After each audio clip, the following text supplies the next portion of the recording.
Շնորհակալություն։ Ինտոնեա նախ ամփոփեցիք այս մեկ շաբաթը հաջորդի ինչ ռազմավարություն է մշակել Բարգավաճ Հայաստանի նախնական քարոզարշավը իրականացնելու արդյոք նույն ձևաչափով ինչպես որ սկսել եք շարունակել ինչ ունեք առաջիկա մանրին այս առումով եւ նաեւ դուք խոսեցիք բարեկրթությունից նախնական քարոզարշավի ժամանակ շփոթելու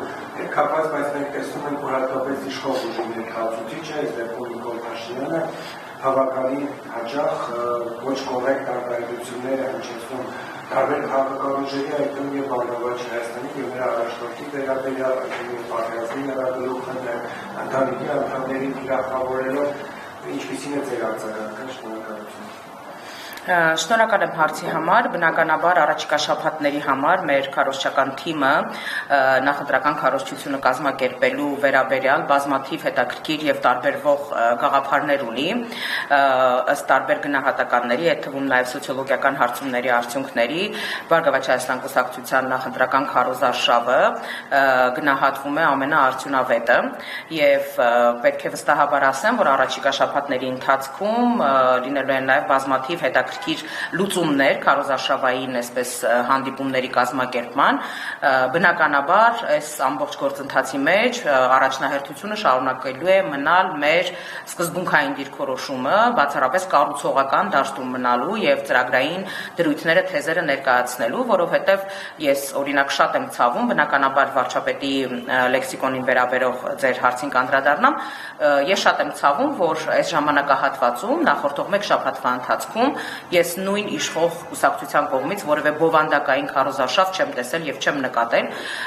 բնականաբար այս ամբողջ գործընթացը շարունակվում է բացառապես ցեղ շպրտելու անձնական վիրավորանքների դաշտ բանավեճը հերակաբանավեճը տեղափոխելու եւ դա վերաբերվում է ոչ միայն Բարգավաճ Հայաստան կուսակցությանը Գագիկ Ծառուկյանին այլև ընդդիմադիր դաշտի այլ գործիչներին քարոզչական մասով լինելու են բազմաթիվ անակնկալներ բազմաթիվ հետաքրքիր նոր լուծումներ որովհետեւ ինչպես արդեն ասացի քարոզչական թիմը այդ ուղղությամբ հսկայական եւ ահռելի աշխատանք է իրականացրել եւ շարունակում է իրականացնել լինելու է տարբերվող քարոզարշավ այսքանը վստահաբար կարող եմ ասել ինչ վերաբերվում է Նիկոլ Փաշինյանի օրերս Գագիկ Ծառուկյանի նրա որդուն վերաբերող գնահատականներին եւ դիտարկումներին ես կարծում եմ որ Գագիկ Ծառուկյանը լավագույնս արդեն արձագանքել է Նիկոլ Փաշինյանի այդ արտահայտություններին մասնավորապես ասելով որ ինքը չի պատրաստվում իր կլասը գցել եւ այդ խոսույթով հանդես գալ եւ նաեւ հղում անելով այն հանգամանքին որ դեռևս 90-ական թվականներից իրականում բոլորը կհիշեն որ եղել է չգրված կանոն այսպես լուր օրենք որ անկախ քաղաքական տարաձայնություններից անկախ արկա խնդիրներից քաղաքական ուժերի կամ առաջնորդների մեջ երբևէ քաղաքական բանավեճը քաղաքական ուժերի կամ ներկայացուցիչների կողմից չի տեղափոխվել անձնական դաշտ, չի տեղափոխվել ընտանիք իդեպ նաև բոլորին շնորհավորում եմ ընտանիքի միջազգային օրվա առթիվ երբ որ մենք ասում ենք ընտանիք մենք մասնավորեցնում ենք որ մեր համար սա արժեք է սա ավանդույթ է սա արժանապատվություն է եւ ասելիքի բացակայությամբ պայմանավորված այսպես քննադատությունը ուղղորդել ընտանիքին մեր համար դա բացարձակ անընդունելի է Կրկնում եմ, որ ընդ որում նաև այսօր հրապարակված սոցիոլոգիական հարցումներից մեկի տվյալներով ես իմ կլասը չեմ գցելու Գագիկ Ծառուկյանի այդ արտահայտությունը համարվել է նախորդ շաբաթ հնչած ամենաայսպես պոպուլար արտահայտություն։ Մենք չենք մտնելու այս լեքսիկոնով քննարկումների դաշտ։ Եթե ես ասում եմ չենք մտնելու, դա չի նշանակում, որ մեր բառապաշարը կամ բառամթերքը չի բավականացնում, սակայն մեր քաղաքական անցած ճանապարհը, մեր դաստիարակությունը, մեր արժեհամակարգը մեզ դա թույլ չի տալիս, որովհետև մեզ համար բացարձակ անընդունելի է նախընտրական քարոզչությունը գրեհկաբանության տիրույթ տեղափոխելու նմանատիպ բոլոր դրսևորումները։ Սա թերևս այս մասով ամեն դեպքում եւս մեկ անգամ որպես անուղելի լավատես պիտի կոչ անեմ բոլորին մնալ բարեկրթության շրջանակներում։ Եթե խախտվել այդ սահմանները բարեկրթության, կրկնում եմ, պատասխանը լինելու է համարժեք։ Իդեն Սարոյան հատկապես վերջին շրջանում բարբերաբար մեղադրանքներ են հնչում Բարգավաճ Հայաստան կուսակցության հասցեին արտաքին ազդեցությունների կամ ուշադրությունների հետ կապված, նշելով մասնավորապես Ռուսաստանի եւ Բելարուսը, ինչպես կարգավորանքի Տեսեք, բնականաբար այս կարգի մեղադրանքները նույն այսպես հետևողականորեն մանիպուլյացիաների եւ քարոզչական դաշտ նետվող այսպես ստահոդ լուրերի շարքին են դասվում։ Փայլակի իր հարցադրման մեջ նաեւ այդպես պատերազմի 3 կուսակցությունների վերաբերյալ դիտարկում նաեւ արեց, դրան էլ եւս կուզենայի անդրադառնալ, որ առիթներ ունեցել ենք այս մասին ասելու, այսինքն այդ թեզը, այդ շանտաժի լեզվով ժողովրդի հետ խոսելու ունակությունը այս գործընթացում իշխանությունները մրցակից չունեն անկեղծորեն, ես պետք է ասեմ, սակայն բոլոր մեր հայրենակիցները կարծում եմ առավել քան լավ հասկանում են, թե ինչի մասին է խոսքը։ Նույն պատերազմը սկսվել է այս իշխանությունների օրոք, այդ զոհերը եղել են այս իշխանությունների օրոք, հազարավոր տղաներ հաշմանդամություն ստացել են այս իշխանությունների օրոք եւ Արցախը հանձնվել է այս իշխանությունների օրոք, մեր 120,000 հայրենակիցներ զրկվել են իրենց հայրենիքից այս իշխանությունների օրոք։ Պատերազմի իշխանությունը, պատերազմի կուսակցությունը դա վստահաբար ընդդիմության ներկայացուցիչները չեն, այլ հենց իշխանություններն են։ Այս հարցի պատասխանը աներկբա է։ Ինչ վերաբերվում է արտաքին միջամտություններին կամ ազդեցություններին, վերաբերող ձեր հարցին, պետք է ասեմ, որ առ այս պահը միակ քաղաքական ուժը, որին աջակցել են այլ երկրների տարբեր ներկայացուցիչներ, նախագահներ, չինովնիկներ եւ այլն, դա քաղաքացիական պայմանագիր կուսակցությունն է, որին իրենց հաստատուն աջակցությունը պարբերաբար հայտնում են Թուրքիայի եւ Ադրբեջանի իշխանությունները։ Եվ որևէ դեպքում ընդդիմության որևէ ներկայացուցիչ կուսակցության կամ մասնավորապես Բարգավաճ Հայաստան կուսակցության որևէ արտաքին ուժ կամ օտարերկրյա պետություն կամ նրա ներկայացուցիչ հանդիսացող չինովնիկ աջակցություն չի հայտնել։ Այս դեպքում հարցերի պատասխանները կարծում եմ առավել քան ակնհայտ են եւ մեր հայրենակիցները վստահաբար եւ հստակ կարող են գնահատականը տալ։ Արտաքին միջամտություն կա եւ այդ միջամտությունը բացառապես քաղաքացիական պայմանագիր կուսակցության մասով է եւ աջակցողներն էլ Ադրբեջանը եւ Թուրքիան են։ Համեցեք Այս հայտարարությունների հետ կապված Գագիկ Ծառուկյանի եւ նրա ընտանիքի անդամների հետ կապված իրավական որևէ գործընթաց պատրաստում եք սկսել թե ոչ եւ այս հայտարարությունները առաջնորդի հետ կապված կարող է որևէ կերպ ազդել այն մարդկանց վրա, որոնք որոշել են օրինակ հունիսի 7-ին ընտրելու են ԲՀՊ-ին։ Ես առավել քան վստահ եմ, որ բոլոր այն մարդիկ, ովքեր ունեն որոշում հունիսի 7-ին իրենց վստահության քվեն Բարգավաճ Հայաստան կուսակցությանը տալու, որևէ դեպքում նրանց վրա սա չի անդրադառնալու, որովհետև որևէ մեկի համար նորություն չէ, որ Նիկոլ Փաշինյանը այսպես քաղաքական մանիպուլյացիաների եւ այդ ռետորաբանության այսպես փայլուն օրինակ է եւ ժամանակ առ ժամանակ, երբ անհրաժեշտությունը կա հանրության ուշադրությունը այս կամ այն թեմայից շեղելու, նա հանդես է գալիս նման լեքսիկոնով, նման սպառնալիքների լեզվով, պարբերաբար այսպես պատերին ծեփելու, ասֆալտին փռելու սպառնալիքներով, մենք բոլորս այս ամեն ինչին տարիներ շարունակ 8 տարի շարունակ ականատես ենք եղել։ Եվ ամենևին պարտադիր չէ, որ դրան նախորդի որևէ այսպես գործընթաց։ Եթե կա նման որոշում, որ պետք է նման լեքսիկոնով հանդես գալ, կարծում եմ, որ Նիկոլ Փաշինյանը դրանով հանդես գալիս է։ Ինչ վերաբերվում է իրավական գործընթացներին։ Ես շատ կուզենայի, որ մեր գործընկերներից որևէ մեկը նույն հարցը նաև Նիկոլ Փաշինյանին ուղղեր, թե որ պահից սկսած է Նիկոլ Փաշինյանը իրեն վերապահել իրավական համակարգի կոորդինատորի, համակարգողի դերը։ Նիկոլ Փաշինյանը երեք հնչեցնում է հայտարարություն, մեկնաբանում է Գագիկ Ծառուկյանի այն արտահայտությունը, որ Կոտայքի մարզում բարեկներ են աշխատանքից ազատվել եւ դրանով ուղիղ ցուցում է տալիս իրավապահ համակարգին եւ ասում է, որ եթե անգամ չեն հեռացվել, ուրեմն պետք է հեռացվեն, եթե նրանք ունեն մտերիմ հարաբերություններ կամ նրանց ընտանիքի անդամները կամ բարեկամները ունեն հարաբերություններ Բարգավաճ Հայաստան կուսակցության դեպքում։ Այդ դեպքում ինչի համար է ներքին գործերի նախարարությունը, ինչի համար է ազգային անվտանգության ծառայությունը, ինչի համար են տարբեր ատյանների դատարանները։ Նիկոլ Փաշինյանը միանձնյա իրեն վերապահել է բոլոր այս համակարգերի աշխատանքի կանոնակարգման գործառույթը։ Ես որևէ տրամաբանություն այս դեպքում չեմ տեսնում։ Ես էլ չեմ խոսում անմեղության կանխավարկածի մասին, որ Նիկոլ Փաշինյանը նույն Նվեր Ծառուկյանի գործի հետ կապված իրեն վերապահում է այսպես դատավճիռներ կայացնելու գործառույթ։ Շատ ցավում եմ, որ քաղաքական պայքարը քարոզարշավի մեկնարկից մեկ շաբաթ անց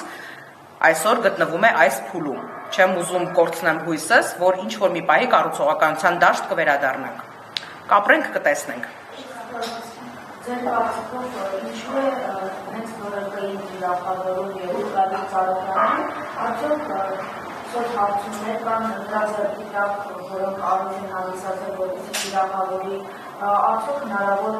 կոալիցիան է փորձում ուժեցնել, որ կարող է լինել նաեւ ընդդիմության մեջ, որովհետեւ փորձում է այս կամ այն ուղղակի ուժի հետ նաեւ Գագիկ Ծառուկյանին կապել, որն է հարցի պատասխանը ձեր կարծիքով, ինչու է իրավավորվում Գագիկ Ծառուկյանը։ Ես առավել քան վստահ եմ, որ այո, իրենք տիրապետում են սոցիոլոգիական հարցումներին եւ կարծում եմ, որ այս ցայտնոտային վիճակի հիմնական պատճառներից մեկը նաեւ Բարգավաճ Հայաստան կուսակցության Գագիկ Ծառուկյանի շատ բարձր վարկանիշն է։ Բնականաբար ենթադրում եմ, որ իրենք առավել քան վստահ եմ, չեմ ենթադրում, որ իրենք տիրապետում են այդ սոցիոլոգիական հարցումներին։ Մասնավորապես նույն Նիկոլ Փաշինյանի օգտագործած հռետորաբանությունը նաեւ տարբեր սոցիոլոգիական կազմակերպությունների կողմից մոնիտորինգի է ենթարկվել եւ կազմակերպությունները արձանագրում են եւ փաստում են, որ ընդդիմությունը բարեկրթության եւ քաղաքական լեքսիկոնի շրջանակներում է հանդես գալիս, իսկ նույն Նիկոլ Փաշինյանը իր քարոզարշավը բացարձակ անընդունելի քաղաքական տերմինաբանությամբ է առաջ տանում։ Ինչ վերաբերում է մնացածին, ես շատ ցավում եմ, որ անընդհատ ժողովրդավարության, օրինականության, իրավունքի մասին ամենաբարձր գոռացող իշխանությունների ներկայացուցիչները հենց իրենց օրինակով ամենօրյա այսպես ռեժիմով ոտնահարում են նույն ժողովրդավարության, նույն իրավունքի, նույն օրինականության բոլոր ընդունված ու չընդունված նորմերն ու կանոնները։ Իմ համար սա ցավալի փաստ է, բայց կրկնում եմ, որ ես առավել քան վստահ եմ, որ մեր ազգաբնակչությունը ունի բավարար քաղաքացիական եւ քաղաքական գիտակցություն, այս իրավիճակը շատ հստակ հասկանալու, տեսնելու եւ հունիսի 7-ին համարժեք գնահատական տալու։ Մասնավորապես հունիսի 7-ին համար 7-ին ընտրությունը տալով։ Անիմադիների հնարավոր դաշնքի կապության դեպքական զարգացումների դրա կապված ինչ կարող եք ասել։ Ուսումը տաղություն նաև սա է, որտեղ ասացի անդադ փորձում է այս կամ այն ուժի հետ կապել։ Ներեցեք, ես Նիկոլ Փաշինյանի կամ իշխանությունների վախերը իրապես չեմ կարող մեկնաբանել։ Իմ երևակայությունը չի բավականացնի դրա համար։ Բնականաբար քաղաքականության մեջ որևէ բան չի բացառվում եւ որևէ բանի մասին չի կարելի այսպես կանխագուշակության սինդրոմով առաջնորդվելով խոսել։ Կա քաղաքական գործընթաց, կան պրոցեսներ։ Մենք հիմա քարոզարշավի փուլում ենք։ Բոլոր քաղաքական ուժերը ներկայացնում են իրենց ծրագիրը եւ թե ինչ կլինի հունիսի 7-ից հետո, հնարավոր կլինի խոսել հունիսի 7-ից հետո, բնականաբար։ Շնորհակալ եմ։ Բարգավաճ Հայաստանի նախնական քարոզարշավի խոսույթը, ինչպես պաստարի վրա է դրված է, երաշխավորված խաղաղություն Բարգավաճ Հայաստանում է մասնակցում է Նիկոլ Փաշինյանը արագացավ ընդդիմությանը եւ նշում է, որ ընդդիմությունը ամենախստանների ստերն է հորինում խաղաղության դեմ, միլիոնավոր դոլարներ է ծախսվում այն բյուջեցնելու եւ անընդհատ իր խոսույթում նշում է, որ մեր խաղաղությունը ընդհանրապես ամսական է եւ ըստ էության ընդդիմությունը ոչ թե աջակցում է այդ փոքրիկ մագիկին մեծացնելու, այլ փորձում են այսպես ասած գնում խեղդել։ Նախ կխնդրեմ մեկնաբանեք այդ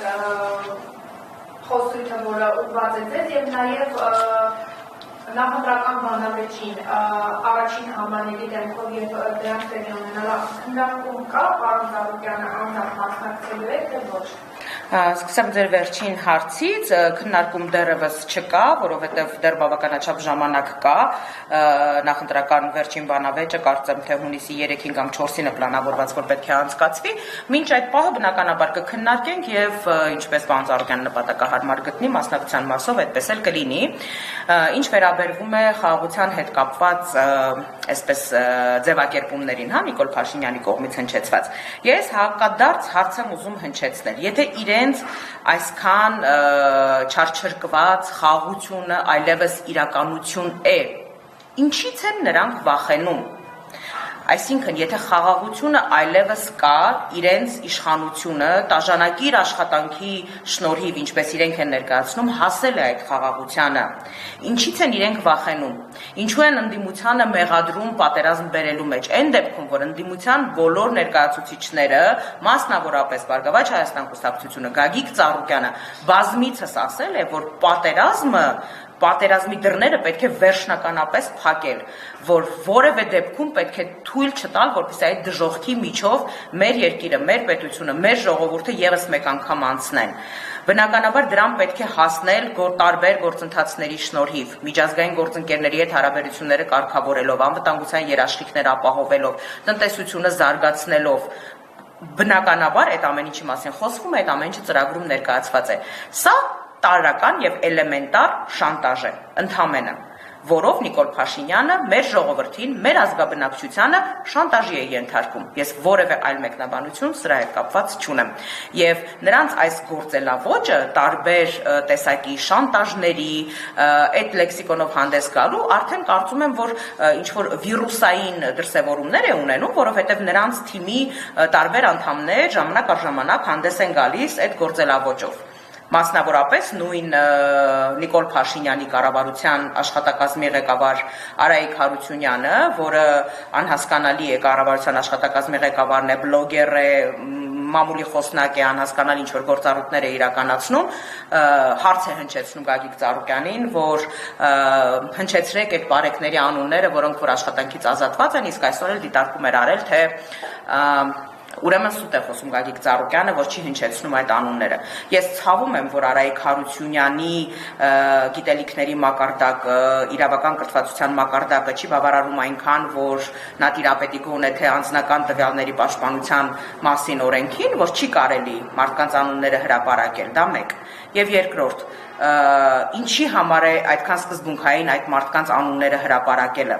Եթե երեք Նիկոլ Փաշինյանի ուղիղ ցուցումով կոնկրետ կար հրահանգ այդ մարդկանց համակարգից ազատելու, հեռացնելու եւ նրանց հետ քաղաքական հաշվեհարդար տեսնելու։ Ես եկե հասկանում եմ այդ գայթակղությունը